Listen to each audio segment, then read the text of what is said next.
Fun पारों से सजी ये नुमाइश इस्लामाबाद के मुख्तलिफ स्कूलों से ताल्लुक़ रखने वाले तलबा की मेहनत और जहानत का मुंह बोलता सबूत है।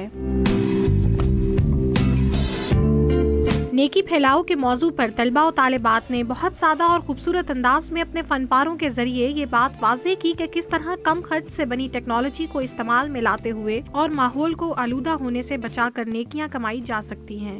हमने अपने मॉडल में ये बताया है कि हम अपने माहौल को साफ रखने से नेकी कैसे कमा सकते हैं। आज के इवेंट के जरिए हम ये बताना चाहते हैं कि दूसरों को खुश रख के नेकियां कैसे कमाई जाती हैं। कहीं बैटरी से चलने वाली दीदा जेब मशीनरी तो कहीं कुदरती हुस्न को बरकरार रखता शादाब माहौल और आज़ाद परिंदों की तस्वीरें। गर्ज ये कि हर शय में मासूम दिलों की सच्चाई झांकती मालूम पड़ती है। नन्हे बच्चे तस्वीर में बिखरे रंगों और साइंस और टेक्नोलॉजी से मुतारिफ करवाते फनपारों के जरिए दूसरों को खुश रखकर नेकियां कमाने का पैगाम दे रहे हैं। कैमरामैन मुजम्मिल मंसूर के साथ सादिया राफे, डॉन न्यूज़, इस्लामाबाद।